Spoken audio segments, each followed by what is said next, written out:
طيب هذا ايش تسوي؟ من قواعد الشرع أن الأمر إذا ضاق اتسع، يعني ما في مانع. ما في مانع، لها حق ما دام هذه ظروفها. وترى الواجب في الإسلام إن كل ما تحتاجه المرأة يوفر لها من غير تعب منها. يكفي يا أخي أن وصية النبي صلى الله عليه وسلم في أعظم جمع لأصحابه يكرر عليهم في حجة الوداع: استوصوا بالنساء خيرا. وتريد ترى هذا المعنى بعينك؟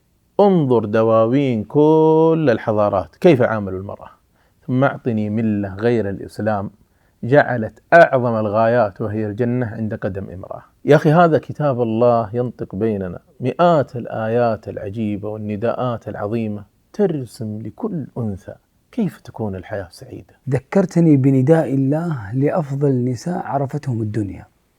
الله عز وجل يقول: يا نساء النبي لستن كأحد من النساء إن اتقيتن فلا تخضعن بالقول فيطمع الذي في قلبه مرض وقلن قولا معروفا. وهذه الآية عجيبة، لاحظ معي، الآية تنادي أمهات المؤمنين في أشرف الأزمنة وفي أفضل مجتمع، وتنهى عن مجرد النبرة اللينة مع الرجال الأجانب ولو كانوا صحابة. فإن احتجتي اطلبي ولا تخضعي بالقول، وإن تكلمتي مع الرجال لا تليني، لأن هناك قلوب مريضة في كل زمن ولو كانت المرأة من أطهر النساء. ولو نظرنا للآية التي بعدها نرى أصلا عظيما معروفا عند كل مسلمة. قال الله عز وجل: وقرن في بيوتكن. وإذا أمر الله عز وجل أمهات المؤمنين بالقرار في البيوت فهو أمر لكل امرأة من باب أولى. ولذلك نهى الله سبحانه وتعالى النساء بعد الأمر بالقرار في البيوت فقال: ولا تبرجن تبرج الجاهلية الأولى. فمن احتاجت للخروج من بيتها الله جل وعلا يحذرها وينهاها من أمر واحد فقط، وهو التخلف والجاهلية. التخلف والجاهلية؟ نعم، سمى الله جل وعلا التبرج تخلف وجاهلية ليبين حقيقة لكل أنثى ولتحذر كل أنثى. فالإخلال بالحجاب وإظهار الزينة أمام الرجال جاء فيها التحذير الشديد من النبي صلى الله عليه وسلم، بل سماهم النبي صلى الله عليه وسلم شر النساء، فقال صلى الله عليه وسلم: شر نسائكم المتبرجات المتخيلات وهن المنافقات لا يدخل الجنة منهم إلا مثل الغراب الأعصم. أبو معاذ، لو كررت عليك 3 كلمات مختلفة بمعنى واحد إيش حتفهم؟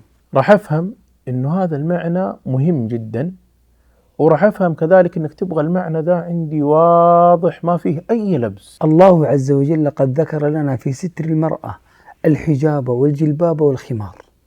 قال الله سبحانه وتعالى: وليضربن بخمرهن على جيوبهن ولا يبدين زينتهن إلا ما ظهر منها. والله عز وجل يقول أيضا: وإذا سألتموهن متاعا فاسألوهن من وراء حجاب.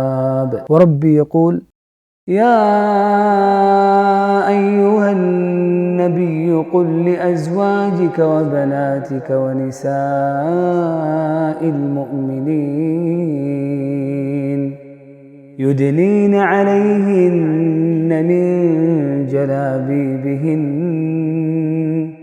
ذلك أدنى أن يعرفن فلا يؤذين وكان الله غفورا رحيما.